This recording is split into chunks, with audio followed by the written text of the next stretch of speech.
Hello everyone, my name is Rosie and this is Rosie's Reviews.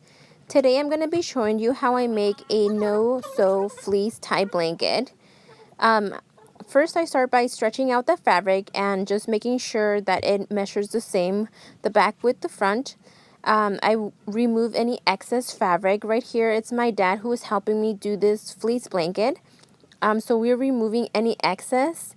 There's also some of the branding, and if it's licensing, you're going to remove any of that from the trim to make sure it's clean and it's both sides are the same side, or size, I mean, not side.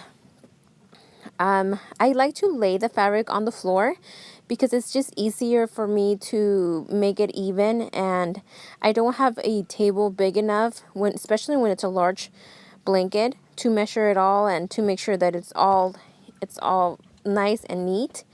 And then you cut out the corners from all four corners. I would say about 3 by 3 inches from all of it, depending on how deep you're cutting into the fabric to make the tie blanket. So you just cut all four, and you make sure that you cut on both sides, and it's gonna look kind of funny, but it will make sense all once we start cutting the little strips to make the tie blanket. So I like to get my fabric from Joann's Fabrics and Crafts. Some of this fabric, I get it when it's 50% off. That's just when you get a great deal. It's just better.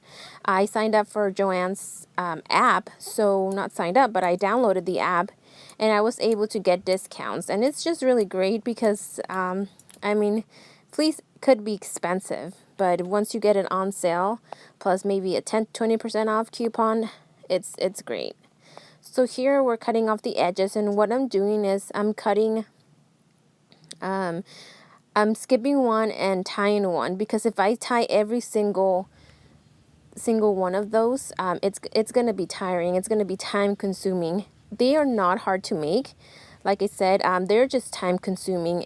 This one took me about an hour to make, and that is with 2 people working in the blanket. So if it was just one person, it would take longer.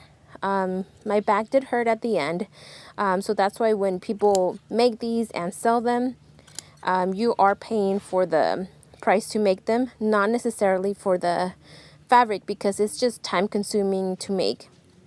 So here's the blanket. It's all done and it's ready to be gifted. This one was a gift for my nephew Joshua from my dad. That's why he took the time to also make it himself, since it was a gift from him. And here is the finished product. Hope you guys hope it helped, and let me know if you have any questions. I'm gonna be uploading more videos on it.